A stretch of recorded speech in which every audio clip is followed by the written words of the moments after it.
Hi friends, எல்லாருக்கும் வணக்கம். இந்த வீடியோவில் நீங்கள் கேட்குற ஒரு சில கமெண்ட்ஸ், அதாவது கமெண்ட்ஸில் நீங்கள் போட்டிருக்க ஒரு சில கேள்விகளுக்கும் சந்தேகங்களுக்கும் நான் உங்களுக்கு பதில் சொல்கிறேன். கடைசியாக நான் போட்ட எல்லா வீடியோவுக்கும் நீங்கள் சப்போர்ட் பண்ணதுக்கு நான் ரொம்ப தேங்க் பண்ணிக்கிறேன். அப்புறம் இன்னொரு ரிக்வெஸ்ட் உங்ககிட்ட நான் வைக்கிறேன். அதாவது எனக்கு செமினார் போடுறதுல ஒரு ஐடியா இருக்குது அப்படின்னு நான் உங்ககிட்ட நிறையா தடவை சொல்லியிருக்கேன். ஈரோட்டில் அந்த மாதிரி ஒரு செமினார் போடலாம் அப்படிங்கிற ஒரு பிளானிங்கில் நான் இருக்கேன். இதுக்கு நீங்கள் எந்த அளவுக்கு ஒத்துழைப்பு உங்களால் கொடுக்க முடியும் அப்படிங்கிறது எனக்கு தெரியல. நீங்கள் உங்களுக்கு விருப்பம் இருந்தால், அதாவது இந்த செமினார் அப்படின்னா என்ன அப்படின்னா, நம்ம இந்த வியூவர்ஸ் எவ்வளோ பேர், சப்ஸ்கிரைபர் எவ்வளோ பேர், நம்ம எங்கெங்கேயோ இருந்து தான் நம்ம இந்த இதை பார்க்குறோம். அப்படி இருக்கும்போது நேருக்கு நேராக எல்லாருமே ஒரு கருத்தரங்கு மாதிரி, அதாவது அவங்கவுங்களுக்கான ஒரு சந்தேகங்களையும் அதற்கான விளக்கங்களையும் நீங்களாவும் பரிமாறிக்கலாம். எங்கிட்ட கேட்குற சந்தேகங்களுக்கு நானாவும் உங்களுக்கு பதில் சொல்லலாம். அப்படி ஒரு வாய்ப்பு ஏற்படுத்தணும் அப்படின்னு நான் நினச்சிட்டு இருக்கேன். இது ஒரு பெரிய, அதாவது எல்லாரையும் நேரில் பார்க்குறோம் அப்படிங்கிறது ஒரு பெரிய சந்தோஷம். அதையும் தாண்டி நம்மளுடைய சந்தேகங்களுக்கு நம்ம ஒரு சில தீர்வுகள், சில கருத்து பரிமாற்றங்கள் செய்யலாம் அப்படிங்கிறதுல எனக்கு ஒரு எண்ணம் வந்திருக்கு. நான் அப்படி பண்ணணும் அப்படிங்கிறதுல இருக்கேன். ஏன்னா நிறைய பேர் டெய்லியும் கேட்குற டவுட்ஸுக்கு என்னால் ரிப்ளை பண்ண முடியல, சொல்லவும் முடியல. ஏன்னா அவங்க ஒரு எமர்ஜென்சியில் கேட்கும்போது நம்மளால் அந்த டைமில் அதை உடனே ஃபோனில் என்னால் பண்ண முடியல. அது நான் உங்ககிட்ட சாரி கேட்டுக்கிறேன். ஏன்னா என்னுடைய ஒர்க் அப்படி, ஏன்னா டெய்லரிங்கில் இருக்கும்போது நம்ம எப்போவுமே ஒரு ஸ்ட்ரெஸ்ஸில் தான் நம்ம இருந்துகிட்ருப்போம். ஒரு நாள் ஃப்ரீயாக மனசை விட்டு எல்லா விஷயங்களையுமே நம்ம ஷேர் பண்ணிக்கணும். அதே மாதிரி அதில் வர சந்தேகங்களை நம்ம ஒருத்தர் கேட்குறதுல 10 பேருக்கு அதனுடைய டவுட்ஸ் கிளியர் ஆகும். அப்படி இல்லை உங்களுக்கான சந்தேகங்கள் இப்படி எல்லாத்தையுமே நீங்கள் ரெடி பண்ணிவிட்டு, சப்போஸ் உங்களால் யார் இதில் கலந்துக்க முடியும்னு நினைக்கிறீங்களோ, கன்ஃபார்மாக முடியும் அப்படின்னு சொல்கிறவங்க நீங்கள் இந்த இதில் கொடுத்துருக்க அந்த வாட்ஸ்அப் நம்பரில் உங்களுடைய இதை பேரை அனுப்பி அதனுடைய டீட்டெயில்ஸ் நீங்கள் தெரிஞ்சுக்கோங்க. எவ்வளோ பேர் இதுக்கு சப்போர்ட் கொடுக்குறாங்க, எவ்வளோ பேர் இதை அக்செப்ட் பண்ணிக்கிறாங்க, எவ்வளோ பேரால் வர முடியும். ஏன்னா சூழ்நிலை மட்டும்தான் காரணம், வேறு எந்த காரணமும் இல்லை அப்படிங்கிறது எனக்கு தெரியும். நிறைய பேர் சந்திக்கிறதுக்கான வாய்ப்புகளை நீங்கள் எதிர்பார்த்துட்டு தான் இருக்கீங்க அப்படிங்கிறதும் எனக்கு தெரியும். ஆனால் இன்னும் டேட்டும் எதுவும் ஃபிக்ஸ் பண்ணல. யார் எப்படி இதில் கலந்துக்க போகிறீங்க அப்படிங்கிறது எனக்கும் ஒரு ஐடியா கிடையாது. எனக்கு ஒரு இது ஃபஸ்ட் டைம் நான் இப்படி, ஏன்னா நிறைய இடத்துல எனக்கு சில விஷயங்கள் நான் அவாய்ட் பண்ணியிருக்கேன், என்னால் அதெல்லாம் முடியாது அப்படிங்கிறதுக்காக. ஆனால் இப்போ தான் முதல் முறையாக எனக்கும் பண்ணலாம், நம்ம எல்லாத்தையுமே நேரில் பார்க்கலாம் பண்ணலாம் அப்படிங்கிற ஒரு இன்ட்ரெஸ்ட்டும் வந்திருக்கு. ஸோ அதனால் உங்களை எல்லாரையும் நேரில் பார்க்குறதுக்கு இது ஒரு நல்ல வாய்ப்பாக, ஒருத்தர் சந்திச்சுக்கிறதுக்கும் இது ஒரு நல்ல வாய்ப்பாக, நிறைய உறவுகள் நமக்கு கிடைக்கிறதுக்கு ஒரு வாய்ப்பாக இருக்கும் அப்படின்னு நான் நம்புகிறேன். உங்களுக்கு விருப்பம் இருக்கவங்க, உங்களால் வர முடியும் அப்படின்னு நீங்கள் நினைக்கிறவங்க, உங்களுடைய பேரை நீங்கள் வாட்ஸ்அப்பில் நீங்கள் தெரிவிச்சிங்க அப்படின்னா அதனுடைய எவ்வளோ பேர் வராங்க, எவ்வளோ பேர் இதுக்கு ஒத்துக்கிறாங்க, எவ்வளோ பேரால் முடியுது அப்படிங்கிறத பார்த்துட்டு தான் நான் இதை அதுக்கு அடுத்த ஸ்டெப்புக்கே நான் கொண்டு போவேன். ஏன்னா வர கொஞ்சம் பேர் அப்படிங்கிறது ரெகுலராக இங்கே நம்ம பண்ணுறது செய்கிறது அது வேறு விஷயம். ஓரளவுக்கு நிறைய பேர் கூடி பேசி இது பண்ணால் தான் நமக்கு சில விஷயங்கள் புரியும். அப்படிங்கிறதுக்காக தான் ஒரு ஹாலில் வச்சு பண்ணணும் அப்படின்னு நான் நினச்சிட்ருக்கேன். ஸோ இதுக்கு நீங்கள் எவ்வளோ சப்போர்ட் கொடுப்பீங்க, உங்களால் எப்படி ஒத்துழைப்பு கொடுக்க முடியும், வீட்டில் இருக்கவங்க எப்படி இதுக்கு உங்களுக்கு சப்போர்ட் பண்ணுவாங்க அப்படிங்கிற எந்த ஐடியாவுமே எனக்கு தெரியல. உங்களுடைய கருத்துக்கள் எதுவாக இருந்தாலும் நீங்கள் அந்த வாட்ஸ்அப் நம்பரில் தெரிவிச்சிங்க அப்படின்னா அதுக்கு தகுந்த மாதிரி நான் உங்களுக்கு என்ன டேட்டு, எவ்வளோ இது அப்படிங்கிற டீட்டெயில்ஸ் எல்லாமே நான் உங்களுக்கு சொல்லுவேன். முடிஞ்ச வரைக்கும் நீங்கள் எனக்கு சப்போர்ட் பண்ணுவீங்க நான் நம்புகிறேன். இப்போ நம்ம கொஸ்டின் ஆன்சர் என்னன்னு பார்க்கலாம். சுடிதார் பேக் சைடில் ஹிப் பக்கம் வருது, எப்படி சரி செய்வது அப்படின்னு சொல்லி கேட்குறீங்க. பேக் சைடு சுருக்கம் வருது அப்படின்னா என்ன ரீசன் அப்படின்னா, அவங்களுடைய ஷேப் கொஞ்சம் உள்ளே போய் மேலே வருது அப்படிங்கிறதா அர்த்தம். அப்போ என்ன அர்த்தம்னா, அந்த பேக்கில் நமக்கு ஹிப்பு இப்படி எக்ஸஸாக இருக்குது, வெயிஸ்ட் இப்படி வளைஞ்சிருக்கு. அந்த மாதிரி இடத்துல தான் அந்த சுருக்கம் வரும். இது நம்ம பேக் டாட் பிடிக்கிறது மூலமாக ஒரு பாதி அளவுக்கு நம்ம இது குறைக்க முடியும். அதுக்கப்புறம் சைடு கொஞ்சம் லூஸ் கொடுங்க. அதாவது சைடு ஸ்லிட்டு வைக்கிற இடத்துல லைட்டாக லூஸ் கொடுத்துட்டிங்கன்னா ஃப்ரீயாக நமக்கு பேக்கில் கிளாத் விழுந்துருச்சு அப்படின்னா அந்த சுருக்கம் வராது. நீங்கள் கொஞ்சம் டைட்டாக இருந்துச்சுன்னா அந்த ஹிப்புக்கு கீழே அந்த சுடிதார் இறங்கலை அப்படின்னா அந்த இடத்துல சுருக்கம் ஃபார்ம் ஆகும். அதனால் ஒன்று பேக் டாட் பிடிக்கிறது, இன்னொன்று சைடு ஸ்லிட்டு கொஞ்சம் லூஸ் விட்டு அந்த சீட் அளவை கொஞ்சம் லூஸ் கொடுத்தீங்க அப்படின்னா உங்களுக்கு வந்து இந்த பேக் சைடு வர ப்ராப்ளம் வராது. அதை நீங்கள் பார்த்துக்கோங்க. ஒரு நார்மல் ப்ளவுஸினுடைய கட்டிங் அண்ட் ஸ்டிச்சிங் வீடியோ வந்து ஸ்டெப் பை ஸ்டெப்பாக போட சொல்லியிருக்கீங்க. ஓகே, கம்பல்சரி நான் போடுறேன். நிறைய பேர் வந்து எனக்கு ஸ்கூல் யூனிஃபார்ம் ஷர்ட் வீடியோ போடுங்கன்னு சொல்லி கேட்டிருக்கீங்க, அதுவும் போடுறேன். அதே மாதிரி பலாசோ பேண்ட்டினுடைய வீடியோஸ் நம்மக்கிட்ட இருக்குது ஆல்ரெடி. இருந்தாலும் நான் வந்து உங்களுக்கு மறுபடியும் போடணும் அப்படின்னாலும் நான் வந்து கம்பல்சரி போடுறேன். ஸ்ரீலங்காவிலேருந்து பரமேஸ்வரி அப்படிங்கிறவங்க எனக்கு வந்து ப்ளஸ் பண்ணி அனுப்பியிருக்காங்க. ரொம்ப ரொம்ப தேங்க்ஸ். நிறைய பேர் எனக்கு வணக்கம் சொல்லியிருக்கீங்க, காட் பிளஸ் சொல்லியிருக்கீங்க, ஹாய் சொல்லியிருக்கீங்க. எல்லாருக்குமே நான் வந்து தேங்க் பண்ணிக்கிறேன். ஃபஸ்ட்டு வியூ அப்படின்னு சொல்லி ஹேமலதா அனுப்பியிருக்காங்க. ரொம்ப ரொம்ப தேங்க்ஸ். ப்ளவுஸு சைடு ஜாயின் பண்ணும்போது சைடு ஸ்டிச்சு வி ஷேப்பில் வருமா இல்லை ஸ்ட்ரைட்டாக வருமா அப்படின்னு சொல்லி கேட்டிருக்காங்க. அவங்க பண்ணும்போது வி ஷேப்பில் வருது, இதுக்கான இது என்ன அப்படின்னு சொல்லி கேட்டிருக்காங்க. வி ஷேப்பில் வருது அப்படின்னா பாடிக்கும் ஸ்லீவுக்கும் இருக்கிற அந்த டிஃப்ரென்ஸ் வந்து ரொம்ப அதிகமாக இருக்கும். இப்போ நார்மலாக 35 அப்படின்னா ஒரு கை சுற்றளவு பார்த்தீங்கன்னா ஒரு 12.5 அந்த மாதிரி வரும். சப்போஸ் அவங்களுக்கு ஸ்லீவ் சின்னதாக இருக்குது அப்படின்னா ஒரு 10 இன்ச்சு அந்த மாதிரி வருது அப்படின்னா கம்பல்சரி அது வந்து கொஞ்சம் இப்படி ஸ்லாண்ட் வி ஷேப்பில் தான் வரும். ஆனால் அந்த வி ஷேப்பில் வர்றது அப்படிங்கும்போது என்ன ஆகும்னா அந்த கிளாத் வந்து சைடில் பல்ஜாக தூக்கிட்டு தான் வரும்.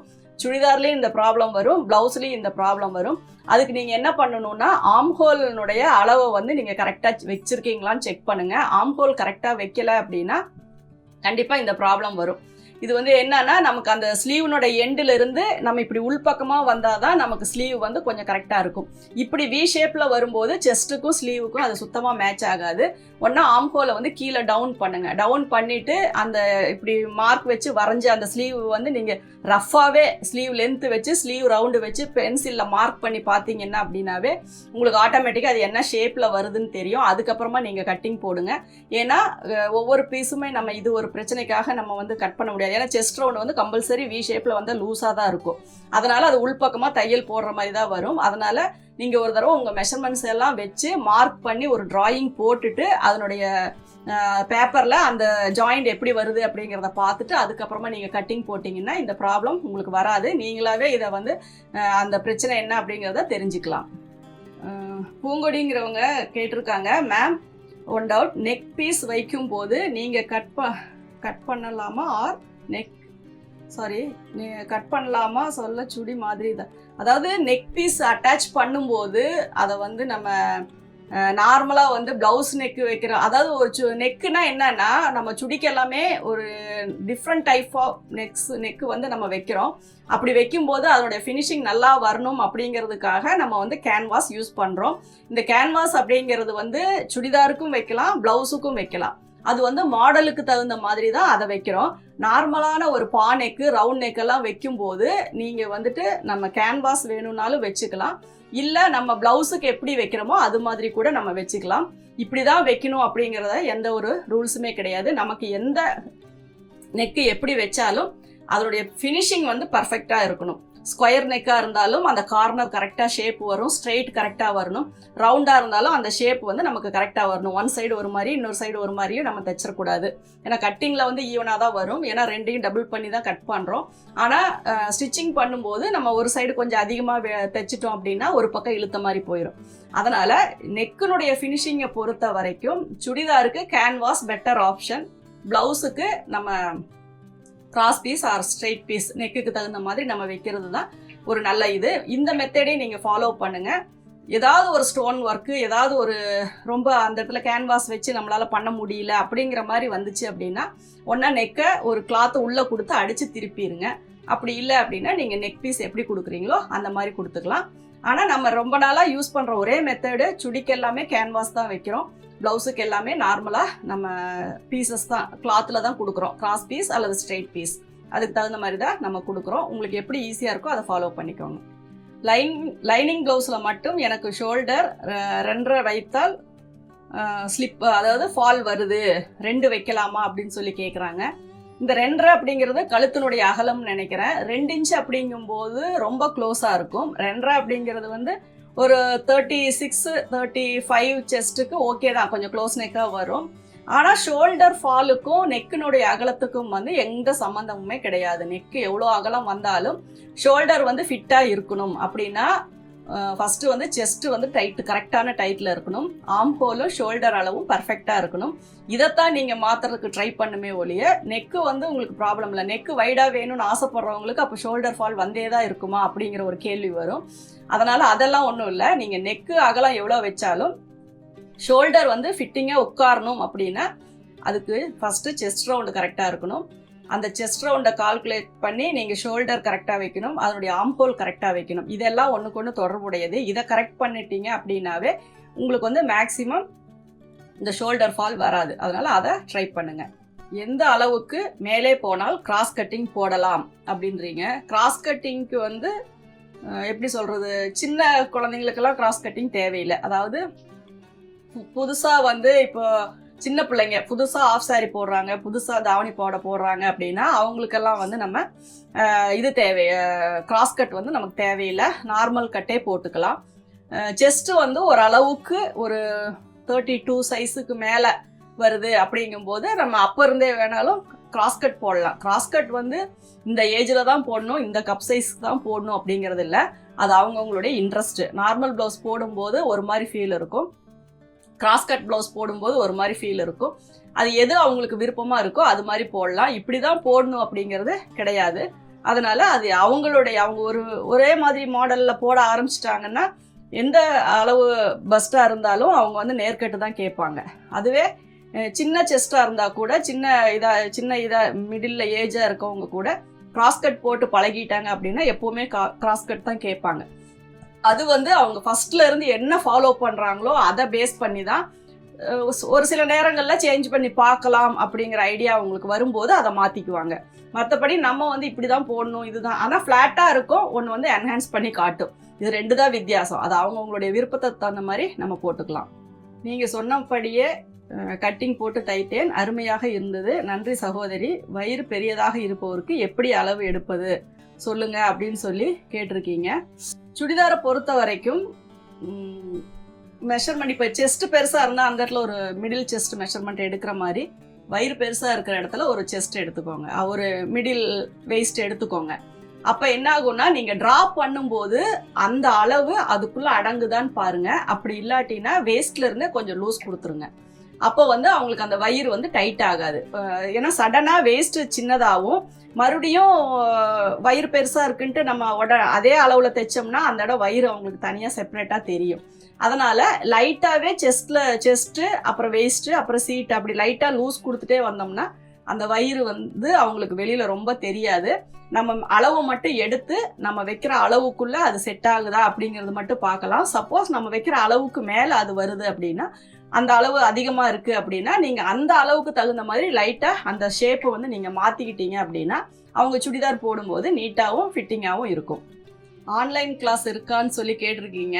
நான் வந்து இப்போது உண்மையான சுச்சுவேஷன் என்ன அப்படின்னா, நான் நைட்டு வந்து ஒரே ஒருத்தருக்கு தான் ஆன்லைன் கிளாஸ் எடுக்கிறேன். அவங்க வந்து ஃபாரின் அப்படிங்கும்போது எனக்கு வந்து டைமிங் ஒத்து வருது. நான் கிளாஸ் எடுக்கும்போது அவங்களுக்கு ஈவினிங் டைமாக இருக்கும், எனக்கு வந்து நைட் டைமாக இருக்கும்.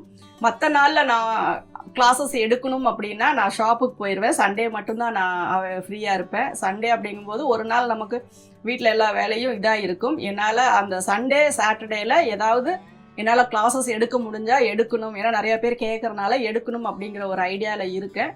சப்போஸ் என்னால் முடிஞ்சிச்சுன்னா நான் கம்பல்சரி நான் உங்களுக்கு வந்து அதை முன்னாடியே சொல்லிடுறேன். அதுக்கு தகுந்த மாதிரி நீங்கள் ஆன்லைன் கிளாஸில் சேர விரும்புகிறவங்க நீங்கள் வந்து அதில் இது பண்ணிக்கலாம். ஆனால் வீக்லி ட்வைஸ் தான் என்னால் எடுக்க முடியும். நான் அதுக்கான இன்ஃபர்மேஷனை நான் முன்னாடியே உங்களுக்கு கொடுத்துட்றேன்.